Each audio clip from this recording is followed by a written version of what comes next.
மார்கழியில் நடைபெறும் மக்கள் மார் சந்திப்பு. இந்திரன் சாபம் நீங்கிய திருத்தலம், மும்மூர்த்திகளும் ஒரே மூர்த்தியாக அருள்பாலிக்கும் அற்புத ஆலயம், பெரிய நந்தி, அனுமன் சிலைகளை கொண்ட கோவில், இசை தூண்கள் உள்ள திருக்கோவில் என்று எண்ணற்ற சிறப்புகளை கொண்டதாக இருக்கிறது கன்னியாகுமரி மாவட்டம் சுசீந்திரத்தில் உள்ள தானுமாலயம் திருக்கோவில். இங்குள்ள மூலவர் பிரம்மா, விஷ்ணு, சிவன் ஆகிய மும்மூர்த்திகள் இணைந்து தானுமாலயன் என்று அழைக்கப்படுகிறார். தானு என்பது சிவனையும், மால் என்பது திருமாலையும், அயன் என்பது பிரம்மனையும் குறிப்பிடுகிறது. இக்கோவிலில் உள்ள கொன்றேடிநாத சன்னதிதான் பழமையான பகுதியாகும். இங்கு பட்டமரமாக காட்சி தரும் கொன்றை மரத்திற்கு 2000 ஆண்டுகளுக்கு வயதுண்டு என்கின்றனர் தல வரலாறு. முன்னொரு காலத்தில் அத்ரி முனிவரும் அவரது மனைவி அனுசூயாவும் சுசீந்திரத்தில் தவம் செய்தனர். அத்ரி முனிவர் இமயமலை சென்ற வேளையில் அனுசூயாவின் கற்பை சோதிக்க எண்ணிய சிவன், திருமால், பிரம்மா ஆகிய மூவரும் சந்நியாசி வடிவத்தில் வந்து அனுசூயாவிடம் உணவு வேண்டினார். அனுசூயா தேவி உணவு படைக்க தயாரான போது அவர்கள் மூவரும் ஆடையுடன் உணவு பரிமாறப்படுமாயின் உணவு உண்ணலாகாது என்று கூற திடுக்கிட்ட அனுசூயா தன் கணவர் திருவடி கழுவிய நீரை மூவர் மீதும் தெளித்தார். உடனே மும்மூர்த்திகளும் பச்சிளம் குழந்தைகளாக மாறிப்போயினார். அதன் பின் அனுசூயா தேவி அந்த 3 குழந்தைகளுக்கும் உணவூட்டி தொட்டிலில் இட்டு தாலாட்டி உறங்க செய்தார். இந்த நிலையில் தங்கள் கணவன்களை காணாத மும்மூர்த்திகளின் தேவியரான பார்வதி, லட்சுமி, சரஸ்வதி ஆகியோர் நடந்த சம்பவத்தை அறிந்து அனுசூயா தேவியை தேடி வந்தனர். தங்கள் கணவர்களை மீண்டும் பழைய உருவிற்கு மாற்றித்தாருங்கள் என்று 3 தேவியரும் கேட்டுக்கொண்டதன் பேரில் மும்மூர்த்திகளுக்கும் மீண்டும் சுய உரு கொடுத்தார் அனுசூயா தேவி. அந்த நேரத்தில் இமயமலையில் இருந்து திரும்பி வந்த அத்ரி முனிவர் அனுசூயா தேவியோடு இணைந்து மும்மூர்த்திகளின் காட்சியை பெற்று மகிழ்ந்தார்.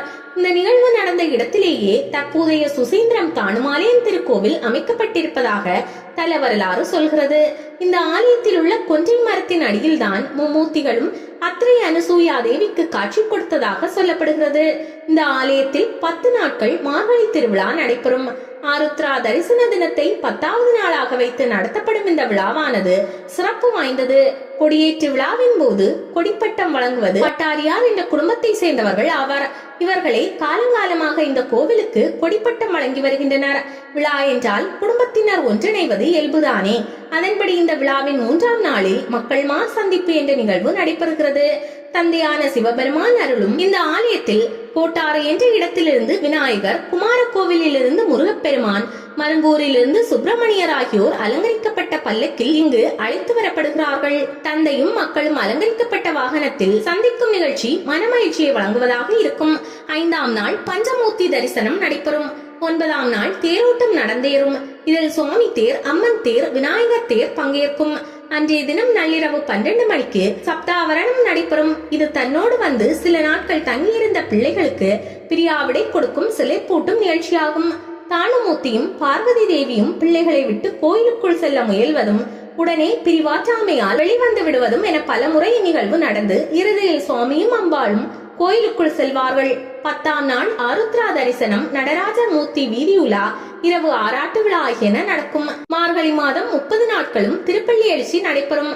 பக்தர்களால் அதிகாலையில் திருப்பாவை, திருவம்பாவை ஆகியவை மகா மண்டபத்தில் பாடப்படும். 41 நாட்கள் விரதம் இருந்து அதிகாலை கொன்றேடிநாதர் மற்றும் தானுமாலயன் சன்னதியில் நடைபெறும் நிர்மாலிய தரிசனத்தை கண்குளிர கண்டால் நினைத்த காரியம் நிறைவேறும் என்பது நம்பிக்கை. இதனால் அதிகாலை 3 மணிக்கு கோவில் தெப்பக்குளத்தை நீராடி சாமி தரிசனம் செய்ய காத்திருக்கும் பக்தர்களின் எண்ணிக்கை அதிகரித்து வருகிறது. இந்த ஆலயம் தினமும் காலை 5 மணி முதல் பகல் 12 மணி வரையும், மாலை 4 மணி முதல் இரவு 8 மணி வரையும் பக்தர்கள் தரிசனம் செய்வதற்காக திறந்திருக்கும். இந்திரனின் இரவு பூஜை. தேவேந்திரன் சாப விமோசனம் பெறும் பொருட்டு ஞானாரண்யமாக விளங்கும் சுசீந்திரம் வந்து சிவலிங்கம் உருவாக்கினான். மும்மூர்த்திகளையும் ஒரே வடிவில் பூஜித்து புனிதம் பெற்றான். அதற்கு நன்றி கடனாக தினமும் இரவில் அர்த்தஜாம பூஜையை இந்திரனே நடத்துவதாக கூறப்படுகிறது. ஒரு நாள் கருவறையில் பூஜை செய்யும் அர்ச்சகர் மறுநாள் பூஜை செய்யக்கூடாது என்பது விதியாக உள்ளது. ஏனெனில் கருவறையில் இன்றிரவு வைக்கப்பட்டிருக்கும் பொருட்கள் மறுநாள் காலையில் இடமாறி இருக்குமாம். அதுவே இந்திரன் இரவில் பூஜை செய்ததற்கான அறிகுறி என்கிறார்கள். சுசீந்திரம் பெயர் காரணம்.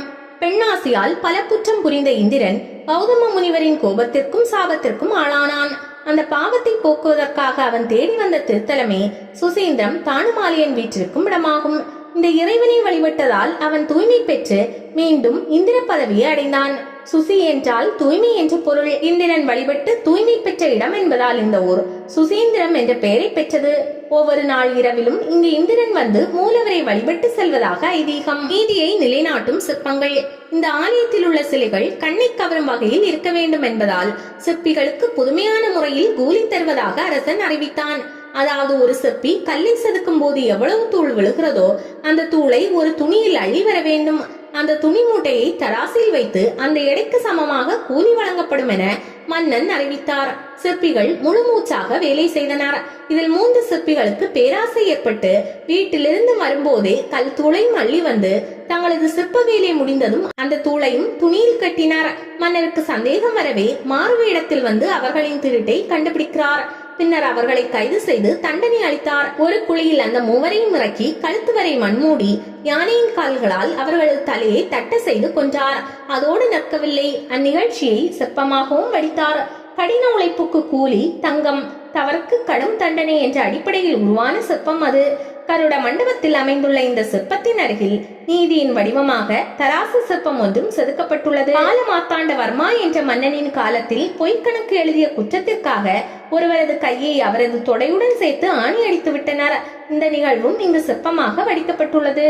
நாகர்கோவிலில் இருந்து கன்னியாகுமரி செல்லும் சாலையில் சுமார் 6 கிலோமீட்டர் தொலைவிலும் கன்னியாகுமரியில் இருந்து சுமார் 12 கிலோமீட்டர் தூரத்திலும் சுசீந்திரம் திருத்தலம் உள்ளது.